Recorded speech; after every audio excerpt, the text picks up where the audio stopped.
a standard, like Wonderwall? Yeah? Alright.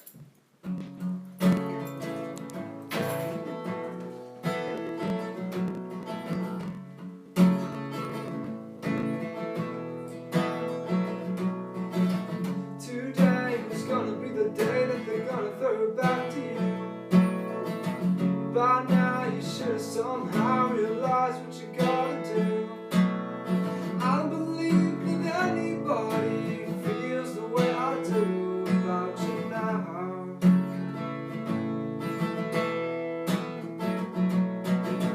Backbeat, the word is on the street that the fire in your heart is out. I'm sure you've heard it all before, but you've never really had a doubt. I don't believe that anybody feels the way I do about you now. And all the roads we have to walk are winding, and all the lights that light the way are blinding. There are many things that I'd like to say to you, but I don't know how.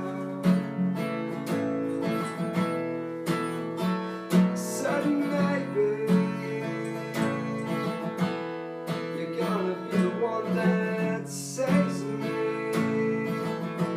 And after all, you're my wonderwall.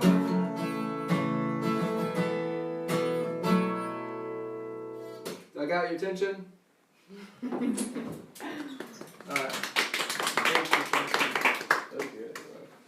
I'm going to ask that we put our cell phones away, computers.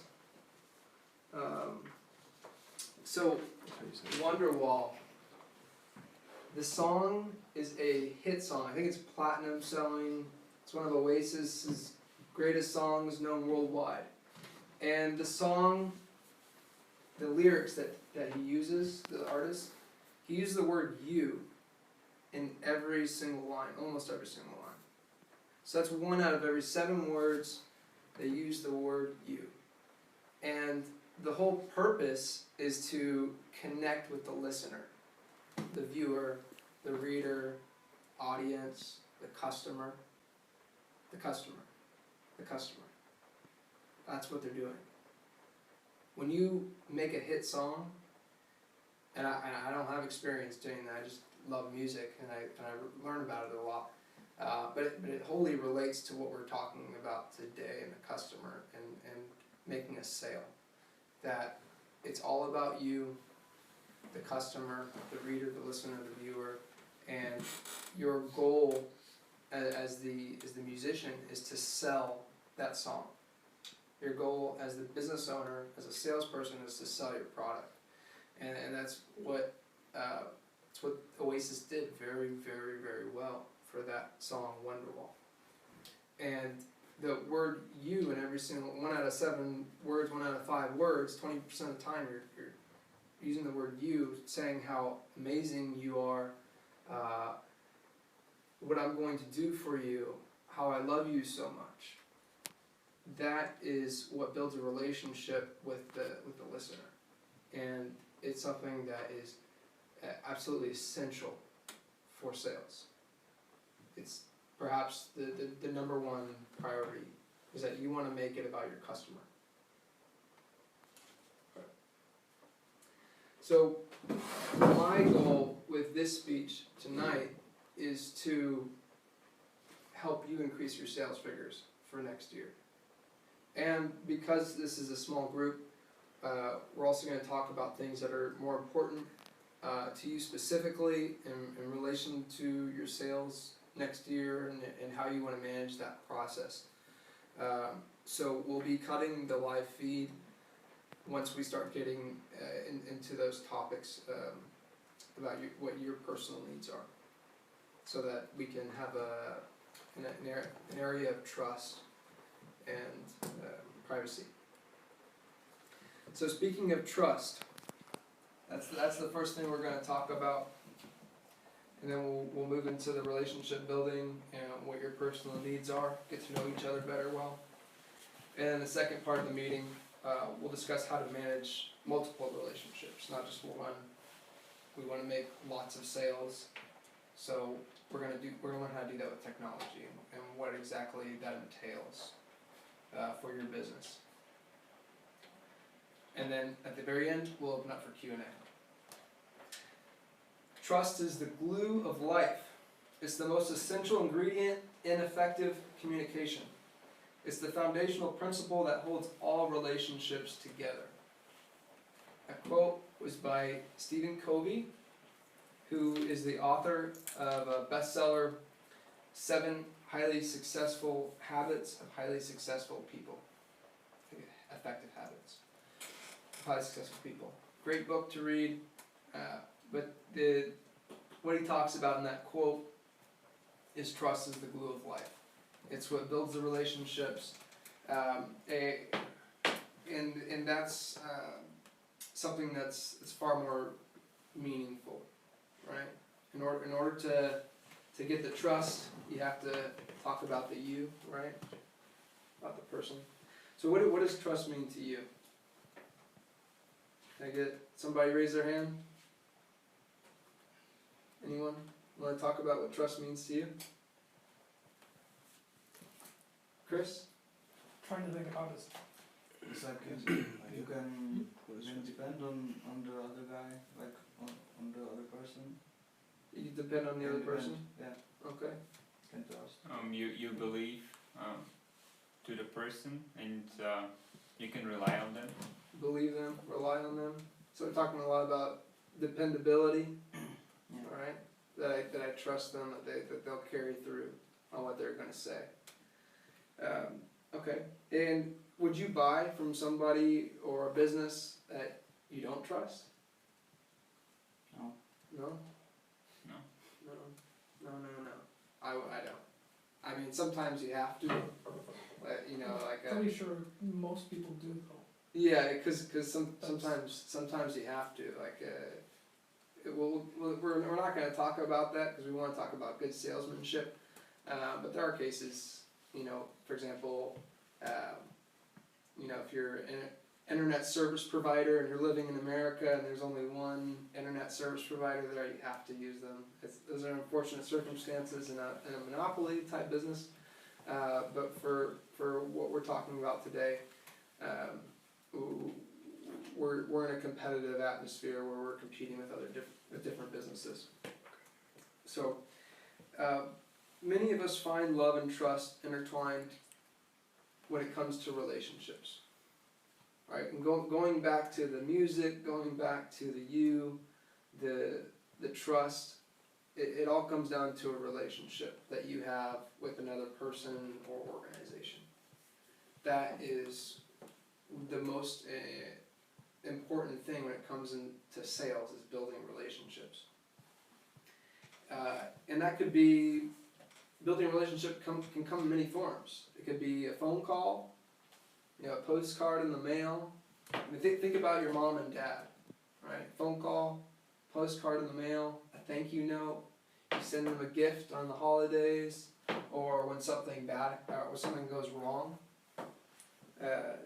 You help them solve a problem. My mom calls me all the time, Mike, I need computer help. I'm always more than happy to get on the line with her and help her with her computer. And those little things, they're tiny. They're almost, you know, it takes me 10 minutes to pick up the phone and help my mother. But it's all depositing. It's like a bank account, or you may have heard of a plant. You know, you got to water the plant every so often to build that relationship, which is a beautiful plant. And if you don't water the plant, then it wilts and it goes away. When you want to think about business relationships, you want to think about them as really a bank account, and that's how we view it as executives, as salespeople. That's the mindset we have. You know, my accounts are all bank accounts, really. You want the money. That's what all salespeople love. Salespeople love money. That's what it comes down to. But the money will come later, so as long as you make a healthy relationship with that customer. And you gotta deposit. Each time you deposit a thank you note, a postcard, a phone call, and you build that relationship bigger and bigger, the payout later on will be higher. It's an investment. Granted, you have to know that, okay, this lead or this customer is actually right for our product. Pre-qualification process is what we call it. That investment will give back to you later on in big amounts. So again, you really want to look at it as a deposit, a bank deposit. Again, just put in a postcard, a phone call. It all helps to building that relationship. Business Insider says, in regard to business relationships and trust, a person needs to know you, your reputation, and your product or service before he or she is willing to make a purchase. And that's what sales means. That's what trust means in sales and in business. Does anyone have any questions about trust, sales, trust and relationship building, and how that's so important, and how to make it all about the customer, about you? Okay. Well, before we talk more about the soft spots of relationships, let's go over the hard numbers, or what I like to call the winning metrics of sales. The winning metrics of sales. So, let's see. We have Marketing Wisdom, written by Robert Clay, and the National Sales Executive Association. And they posted these numbers, two legitimate sources of sales information and research. And they say 44% of salespeople give up after the first no.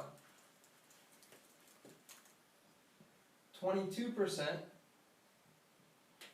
give up after the second no. 14% gives up after the third no. You're always going to get rejected in sales, okay? Make that very clear. And 12% will give up after the fourth no. 12%. So that's 92% of people, salespeople, will give up before the fifth no. 92%. Now, let's see. It says 2% of sales will occur at the first meeting. So the first no, or the first yes, right? 2% will get the deal. And then 3% on the second contact. 10% on the fourth.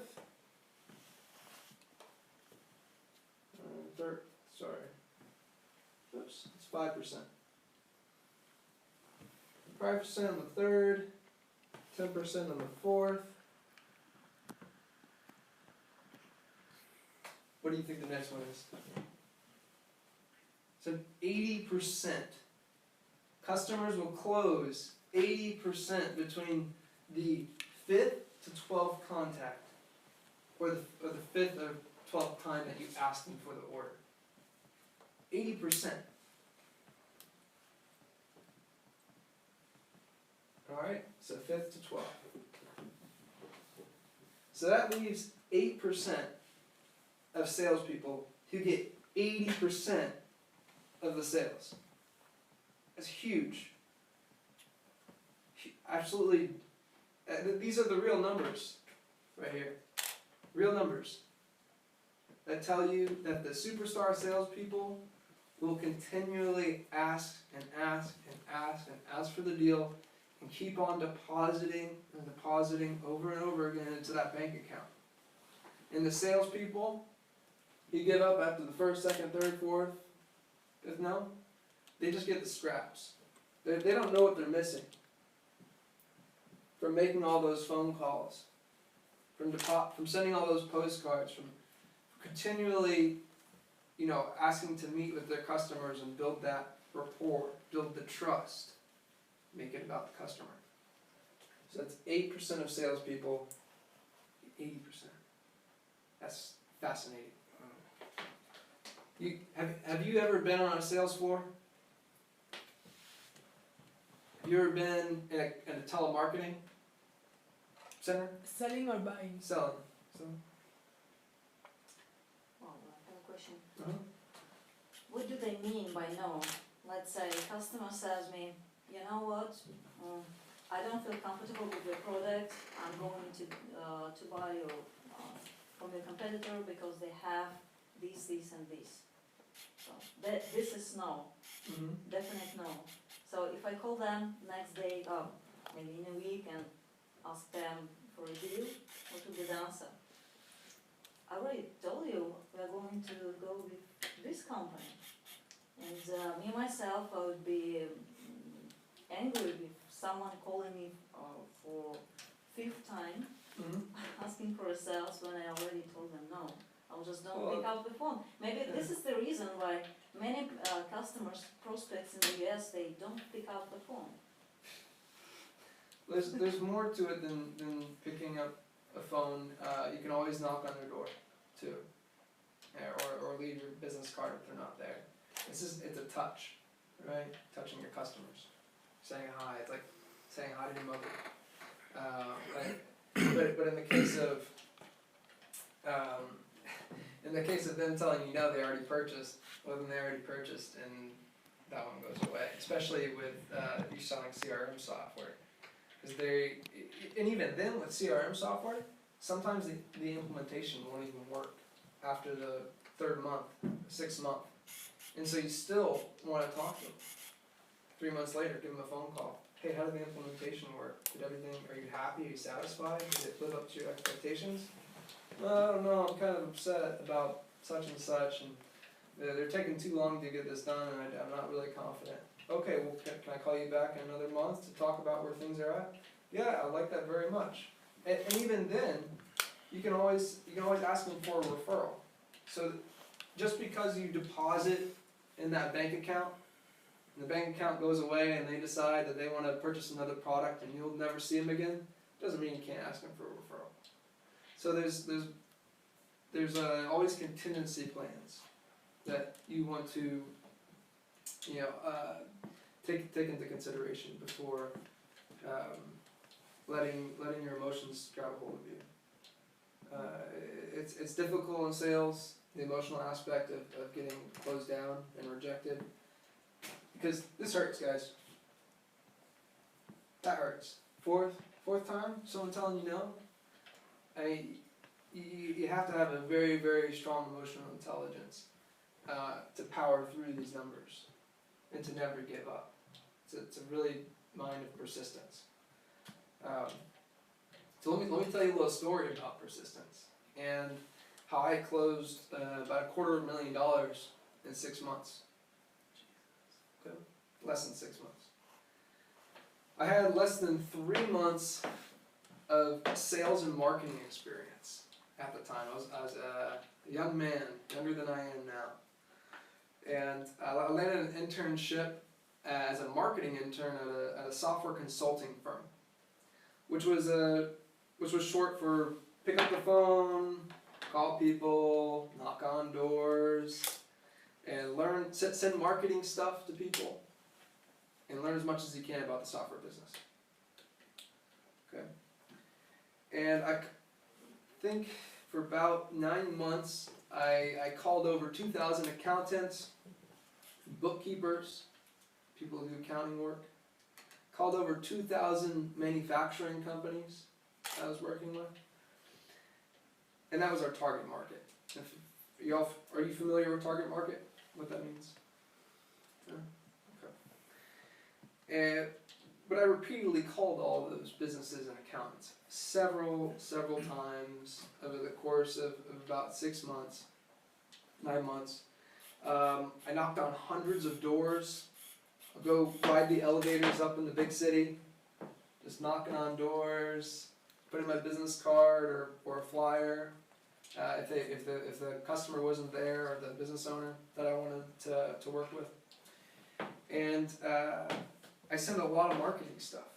You know, my tongue would get so dry after looking at so many envelopes. You know, at the end of the day, it was always very difficult. It was always exhausting, right? To make all those phone calls, to walk around and knock on doors, especially when I didn't know anything about the software business and not know how to sell. At one time, I even got pranked.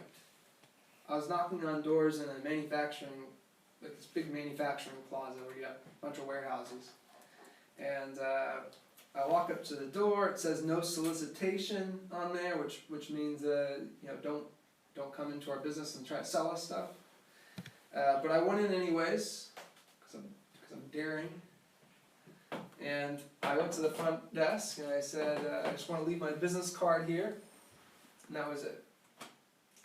And the office lady that was sitting across from me picks up the card and she goes, "Oh, we use this software. We really need help with it. Please let me introduce you to our office manager."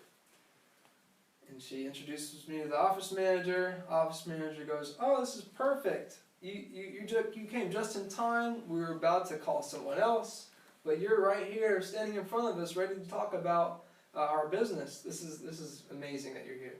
Let me introduce you to our CEO." So they walk me to a different room. They sit me down. CEO sitting across from me, and he's like, "This is wonderful. We really need help with such and such. Can we buy today?" And I'm just like, what is going on? This has never happened before. This is too good to be true. It was too good to be true.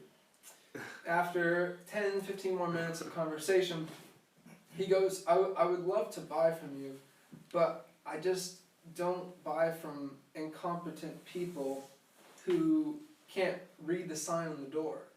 And they're like, "Get out of the office, get out of our building right now," and they escorted me out. Crazy, I know this. I can't make something up like this. I really can't. But as you can tell, that was a serious form of rejection among multiple people in one room at one time, and it was a little ridiculous. So I walked out of the office, and in my mind, I remember what my mom always told me, to just laugh it off, and keep going. Laugh it off and keep going. Right? Don't cry over spilt milk. No, there's nothing to worry about. Nothing bad happened. Because it was all just perception in my mind. Like, oh, these people are laughing at me. This is horrible. But really, it was just a lead that it was a customer that I didn't even want to do business with in the first place. So I keep knocking on doors. I get back to the office. I keep calling people, and I send marketing stuff. And after thousands of phone calls, knocking on doors, and sending lots of marketing stuff, a prospect I'd been working on for a few months, they referred me to a company who ended up buying about $5,000 worth of services. Nothing big. And I kept with the phone calls, kept with the door knocking, I kept sending them marketing stuff. And the next 3 to 6 months, they called us this time, right? And they said, "We want you to come in to talk with us about a big software that we want to manage the entire business. Our $8 million company, we need something to manage it and to grow us into $25 million. So I'm there again, the office visits, the phone calls, the marketing material. Sending, always, positing in that bank account. They bought over $100,000 worth of software from us. Then, during that time, I was working with another company that had been calling for about 9 months. Every other month, I'm calling them, sending them marketing material. I'm going to their office, knocking on their door, saying, hello, I'm the salesperson. You know, maybe they're thinking, why won't this guy go away? You know, but after the 10th time of calling them, sending in marketing material, knocking on their door, they say, come on in, we want to talk about software that's going to manage our $12 million company and bring us to $20 million. So they end up buying over $100,000 of the software from us. And I ended up getting a really big paycheck that year. And that was all within the course of 6 months, those purchases. And there's a lot of them in between as well. But you can see, these companies, they knew me. We built a relationship together. I always made it about them and what they want. And I only had less than a year of sales and marketing experience, and I was closing that type of business. Granted, I had amazing coaches. The underlying theme behind both those big sales and all the sales in between that I made was that I was making phone calls, I was knocking on doors, and I was sending marketing stuff. That was the main thing between those sales. So, and I want to stress to you, I mean, I'm naturally an outgoing person, right? It makes good for those types of sales that I did. But, I mean, I could be the most laziest, uneducated, soft-spoken salesperson in the whole world. And I guarantee you that I would make at least one sale if I was in front of the customer every single day. Making phone calls, knocking on doors, and sending marketing stuff. Because the law of averages states that the idea that probability will influence all occurrences in the long term, that one will neither win nor lose all of the time. The law of averages is in alignment with this right here. The law of averages. Again, granted it could be better. Granted I could have a great coach who's telling me exactly what I need to do during the sale. Granted, I have amazing leads coming in who already know the business and who have money right in their hand, ready to buy. Even with those things or without those things, if I do this right here, you will make a sale. If you do this, you will make a sale. So at this portion of the meeting, can we turn off the Yeah, camera? of course. Thank you. So should I just end it? So Yes. before I start putting together this speech,